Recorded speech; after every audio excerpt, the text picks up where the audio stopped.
getting that experience, that application of your knowledge. Everybody good at theory. Everybody could talk. You want to pontificate.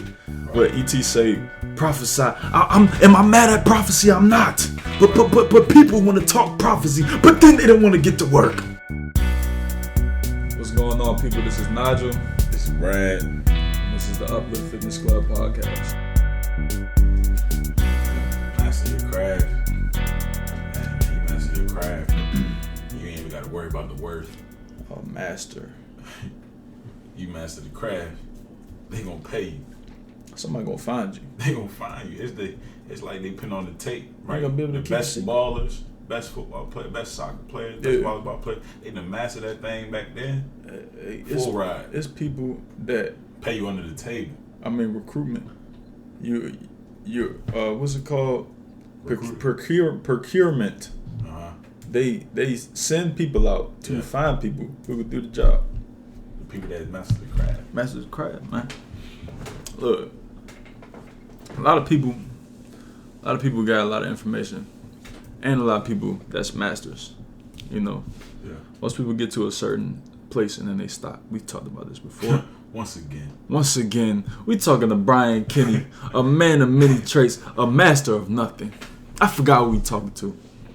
That's how everybody, Brian Kenny, man, a man of many traits, a woman of many traits, a master of nothing. Yeah. So how you become a master, man?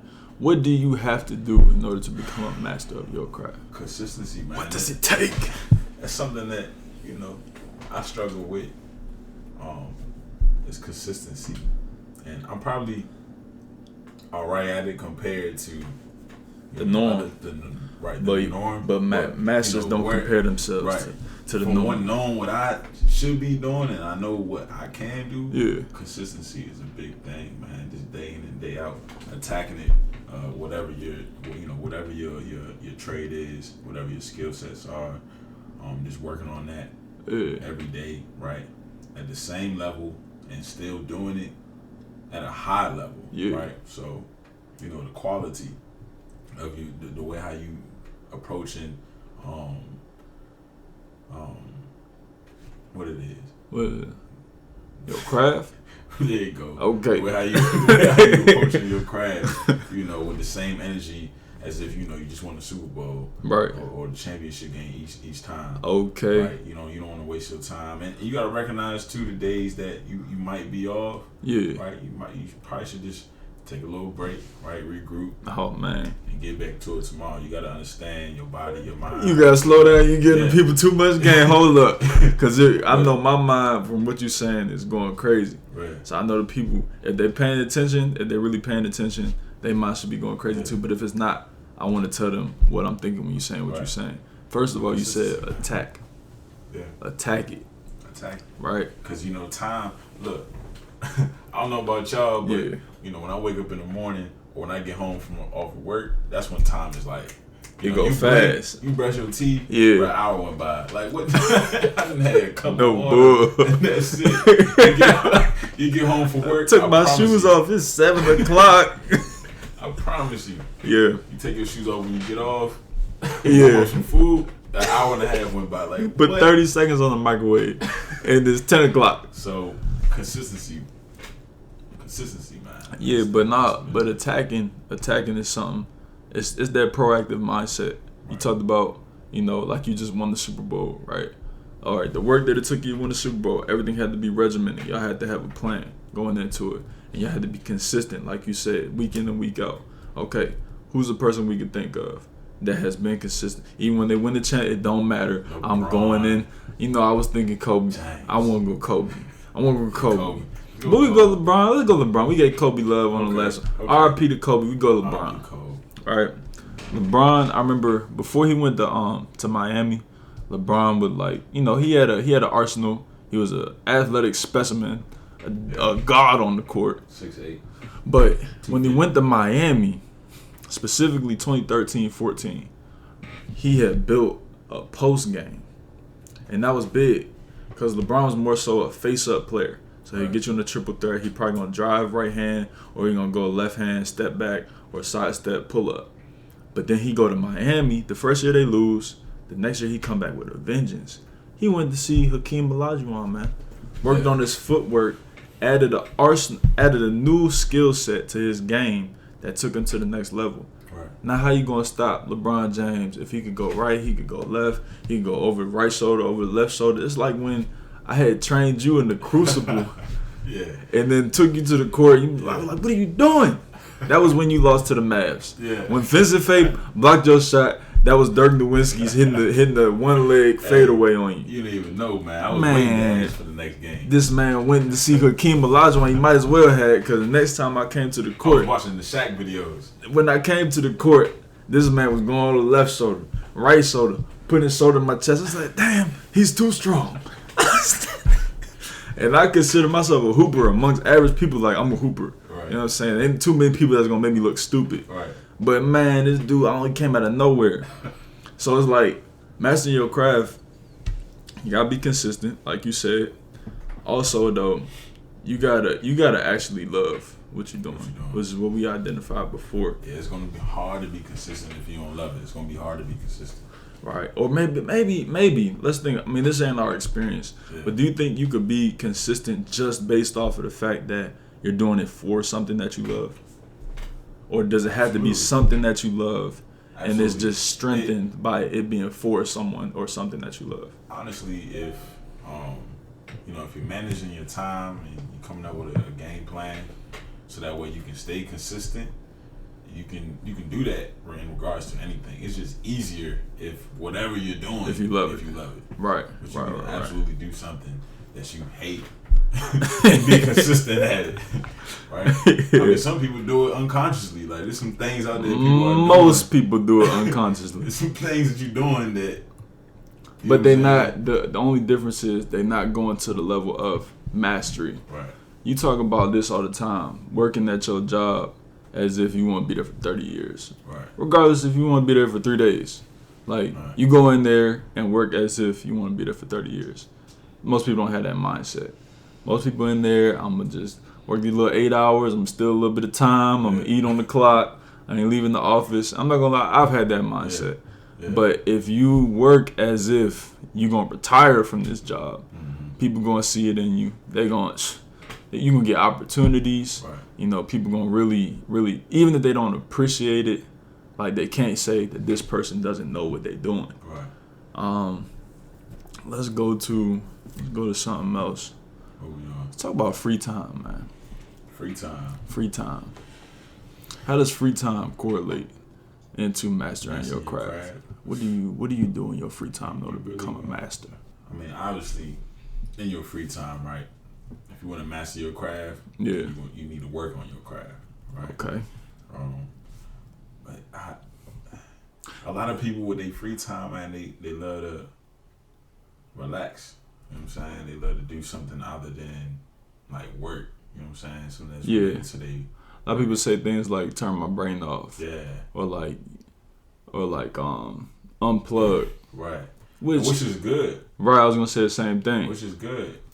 I actually had today was one of my these days. Right. Still working right now. But it is what it is, man. It is what it is. I still had one of the days. This would be considered one of my days where I'm just like unplugged. I'm chilling, I watched more TV than I watched all week. There you go.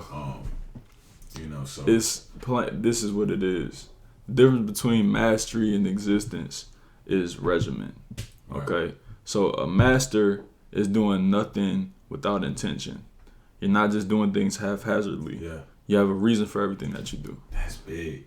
So, you got something? Only thing I was touching on was like, when people. All right, so people trying to make plans and they're like, "Oh, you ain't doing it anyway." Well, like, I plan not to do nothing. For sure. I'm not doing nothing. Yes, I'm not doing anything. For sure. Yeah. Like that, but that takes me to periodization for workout programming. Right. Like you have to program, like you have a endurance phase or you have a strength phase. Where if it's an explosive athlete, maybe you have like a power phase. Mm-hmm. But every program has to have planned rest or active recovery. So just what you saying, that's active recovery. Like you chilling in the crib with your girl, you eating Starbucks little cupcakes, like whatever you plan to do that day, that's gonna give you that reinvigoration to go the next week, Monday to Monday, or go that 2-week period where you know you gotta grind. That's that planned recovery or active recovery. Need that. You said the quality of staying the same at different times. Yeah. And what's the second part? And the quality of being good each time. You gotta expound on that. So basically is making sure that you're still performing at a high level. So you're how I want to word this, man. You're not half-assing something, right? Okay. So if you said that you're going to study, let's say in regards to studying, right?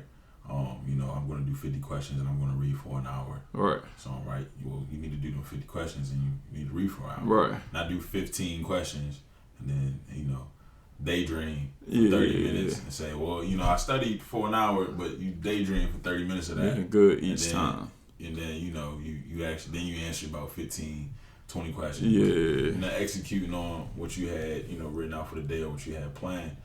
So that's just the quality of being good each time. Right. So whatever you set out to do in your free time or whatever time you putting aside for yourself to work on your craft, just making sure that you still performing at a high level, right? Something what you're talking about is diligence.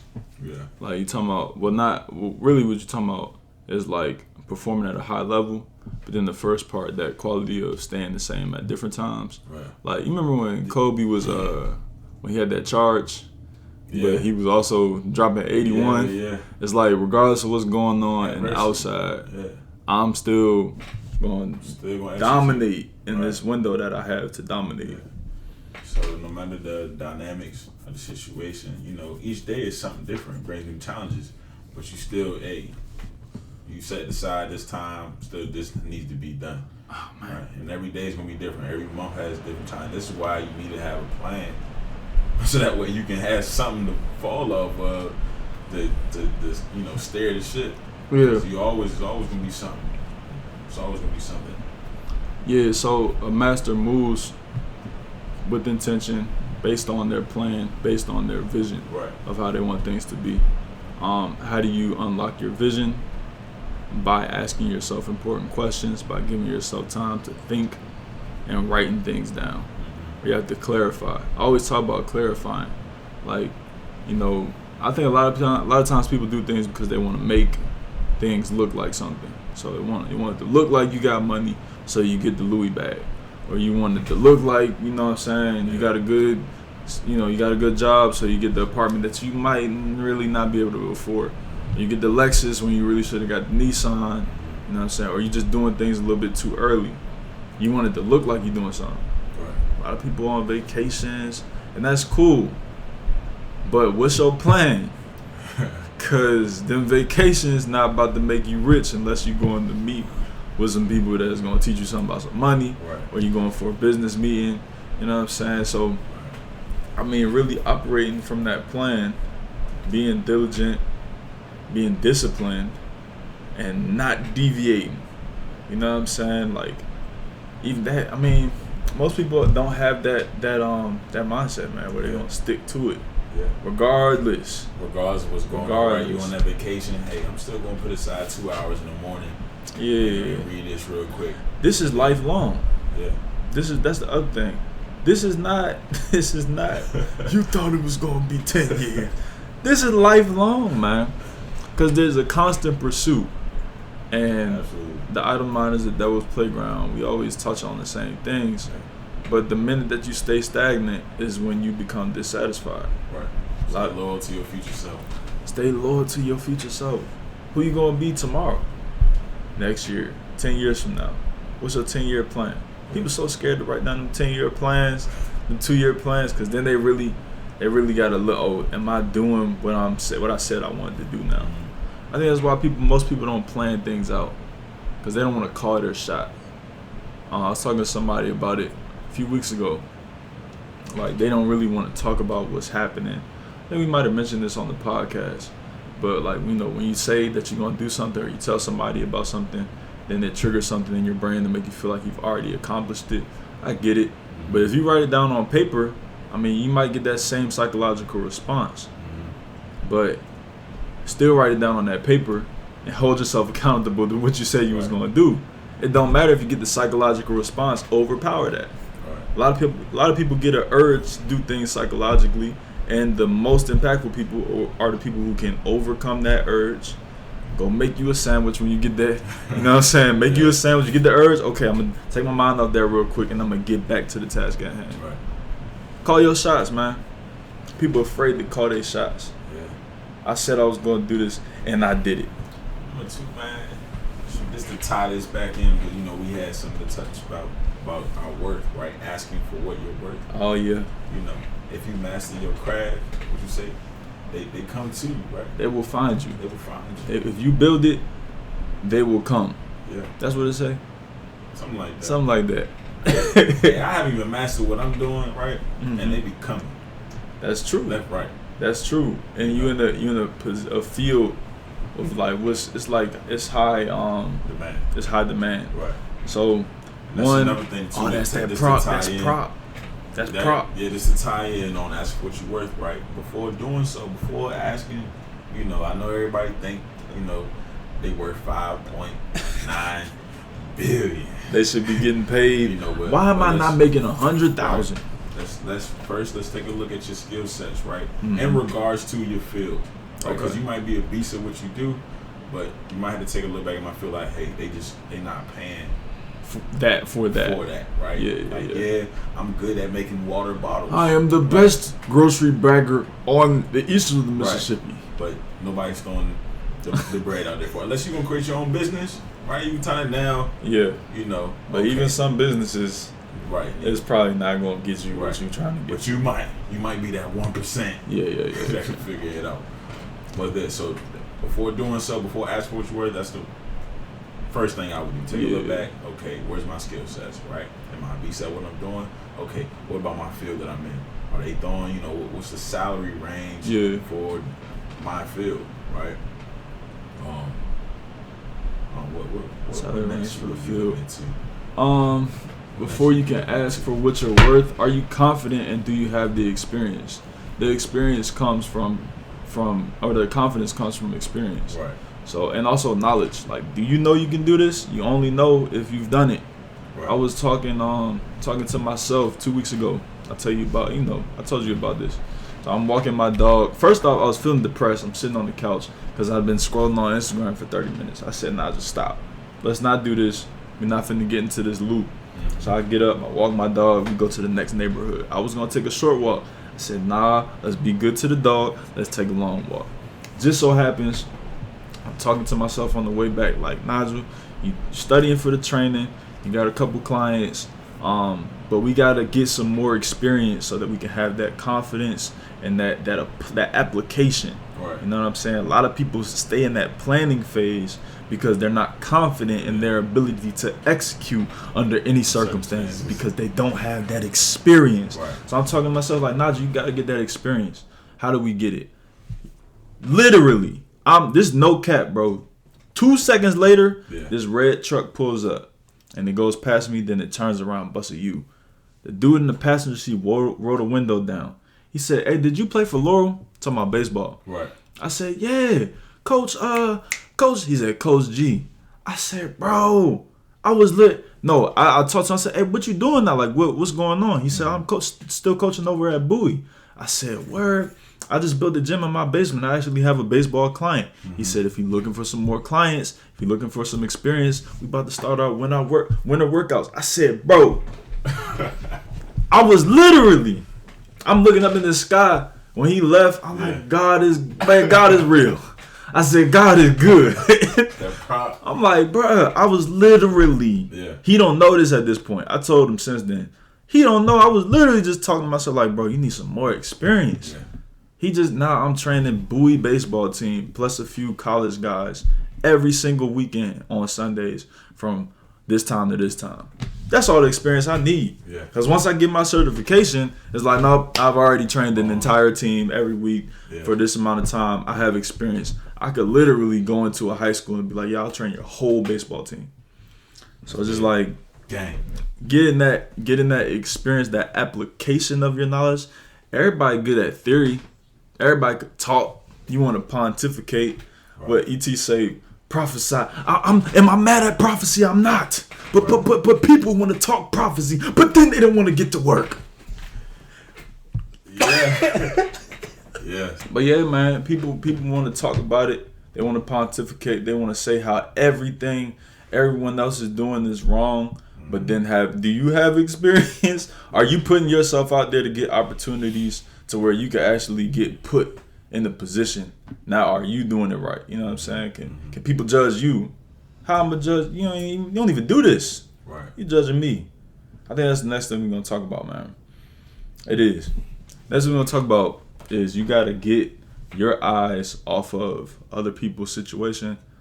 We talked about, man, that's huge. There is no competition. That's huge, man. Like being in your own boat. I used to hate hearing comparisons about whatever else is going on, especially when you're going through that mode where like moms. When I was back and I'm doing my thing, she tell me about who else is doing this thing. Because I've been out the loop, social media and stuff like that, so I've been cut that off. I never really had that time on social media comparing my life to others who who graduated, who got a baby, who you know what I'm saying, who became a millionaire, who broke, who on drugs, who bought a house, who got killed, all that stuff. Like I've been out that loop. I just been completely created my own environment, right? Trying to get that home field advantage. Right, and just work on me. I ain't worried about what this, that, and the third. Yeah. So I used to hate when I'm hearing, from my peoples tell me about this person doing that. You should probably I'm in my lane, bro. This is my lane. Let me do what I'm doing. Right. Let me do what I'm doing because this is what I'm here to do. Yeah. And I know that helped expedite. That's why things really start taking off for me faster because I'm just doing me. Like I'm doing me. Like when people say, "Yeah, I'm doing me," that's what I was doing. Yeah, for sure. At the time. For sure. So that's big. Cutting out that extra noise, extra distraction. Cutting that noise out, but it's like not even the external noise. Sometimes, I do this for sure. Especially when I'm living around other people. When I'm on my own, I ain't got nobody else to talk to. But there's I don't know if he's Indian, Hindu, whatever. Mm-hmm. I seen him on the gram the other day. I reposted it. He was like, you could go 3 or 30 days without brushing your teeth. Right. And then walk into a room of people. And your nose, even though it's right next to your mouth, will not tell you that you haven't brushed your teeth in 30 days. Mm-hmm. But everyone in the room will know that you ain't brushed your teeth in 30 days. Yeah. He said this is the human predicament. Basically saying like we all see the flaws in everyone else, but we don't see it in ourselves. Right. You know what I'm saying? Like, or we avoid it because you ain't brush your teeth. You you ain't study like you were supposed to. You about to take this test and fail for the 3rd time because you ain't putting in the work. Right. You ain't coming to work on time, but you expecting the raise. You know what I'm saying? Like, you ain't talking to your kid and you wondering why your kid going crazy and failing all their classes. Like, really come to grips with the fact that the things that you need to do to improve your situation as opposed to chastising other people, looking at the social media, the news, and say, Sri Lanka they can't never get. What you got to do with Sri Lanka, bro? Yeah, man. Like, man, even in terms of like sports, like had to cut all that out. For sure. Like, I'm worried about, let's talk about it. What the Rams Let's talk about it. I'm talking about I'm ready to go to war if somebody got something about my team. Why would they draft him? You talking about who they drafted. Right. They've been busting, working their ass. Everybody on the team millionaires. Right. And you like, oh my God, he sucked. Going in on bro. I know what school he done went to. Yeah. I want to know what high school he went to. I know how fast he done ran. But nah, 40, how high he but we was serious about it to the point where we knew the people who wasn't on our team. Yeah. Oh yeah, he cold. He went to Winston-Salem State University and he run a 4.2, but nobody know about it. He went undrafted, but he had a charge back in 2013. How do you know this, man? Hey. How do I know all of this stuff, bro? I can't tell you nothing about my job. Can't tell you nothing. How was work? I was straight. Do something new? Nah, man, it's the same thing every day. Yeah. Man, cut that down. It's so bad now. I mean, it's good. But in terms of my old version of myself, yeah, you would have looked at it now. You would have looked at you like, boy, what is you doing? I don't know nothing. I'm talking about the other day. I was watching. I wasn't even watching. I'm just watching some quick highlights of a game. Yeah. And I'm looking at these players like, who the hell? Yeah, I don't know. He been in the league for like 3-4 years. All I know is I know the faces now. I know the people on the Steelers. Yeah. I got to get rid of them. Them the last ones I got to get rid of. I still don't. But the line, I used to know the offensive line, D-line, the backups, the cornerbacks, special team. Oh, yeah, he's our special team. He's a gunner. He's actually the fastest. He just can't catch. Darius Hayward Bay, he went to Maryland. The ones now, like on the Rams, like, I know 2 of the tackles because they OGs. Yeah. Right? Of course, I know the QB. Aaron Donald. And Donald, you're OG now. Yeah. Been in like 8-9 seasons now. Time flying. You know, so the rest of the guys, I'm like, well, I'm handing it all off to Coach Sean McVay. Know what he doing. He know what he doing. Look, can he play? That's me now. Can he play? Okay, then. Sean got him out there. Yeah. He need to make a play. Oh, man. Aaron Donald, man, he's a dominant player. And if you look at the way he trained. Consistency, man. The way he trained, bro, it ain't nobody messing with Aaron Donald. I remember when they played the Ravens like 6 years ago, and he grabbed a grown man, Justin Forsett, grabbed him by the shoulder pads and threw him into the turf, and the man's arm came up and bent back the other way. I said, dang. Yeah, man, that year we was hurting a lot of people. Yeah, y'all was dirty. Y'all was dirty that year too. Y'all was dirty that year. We was hurting a lot of people. Yeah, y'all was snapping people's necks for like about 4 or 5 weeks. Yeah, man. That season. But, I mean, just a master of his craft. But he's doing, I mean, we could talk about anybody who is a master, and you could see the same characteristics. He's high level, right? In practice, they probably want to, damn, right? Come on, we just practicing, man. Yeah. Why you doing it? Yeah. You're doing too much. and then, but for him, though, him doing regular is probably to them doing too much. He's doing too much. Because it's like, I don't know what it is. It's like if you playing a kid in basketball or something. Like I was playing basketball with my little brothers the other week, and I just like I stepped in front of my little brother. He like 6, because we was playing 21. I'm trying to win now. Right. I stepped in front of him, but I literally just tapped his shin. This man tripped, fell, hit both knees, scraped his hand. I'm like, oh man, my bad. But I'm 200 pounds. He's like 60. Yeah. So a little thing I do is gonna affect him tenfold. But when a master come in the room and you need help, and this person has the expertise in the area, everything changes. Everything changes. And that's what I'm waiting for, when you go talk to your mentor and then we come back and everything changes. Hey, you know what else, man? This is probably the last thing we gotta go. Yeah. But a master has to seek information from someone who knows more than them. Mm-hmm.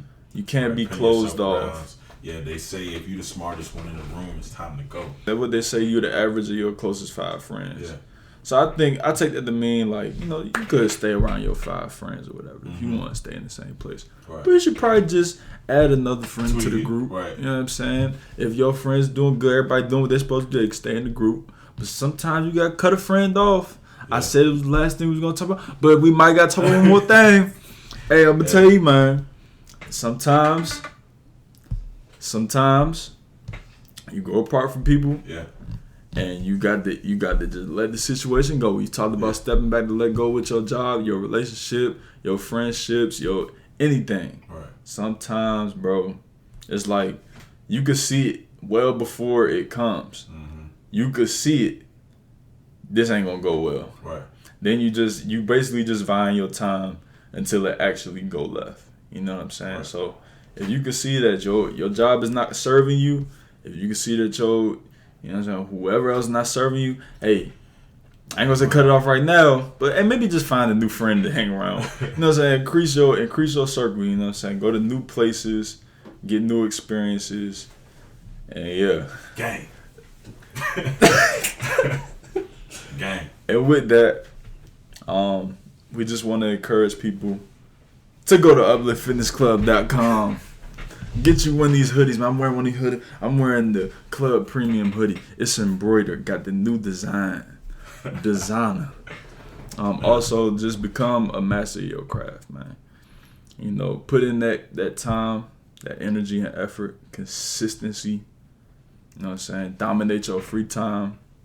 What else you want to give to the people before we leave? Dominate your free time. Evaluate your weeks, right? Plan. Get the experience. Yeah, I would start out small, right? Just plan for the week. Try to just attack that day. Like, okay, I'm gonna set aside this for the day, and it will add up. Yeah. Habit stacking. Habit stacking, man. Habit stacking. Cause they want to talk. Then they don't want to get to work. Watch this, Jamie. Alright, we done for the day. Write it down. You can't wait your whole life to make a change. Believe in yourself. Innovate with integrity and intentionality.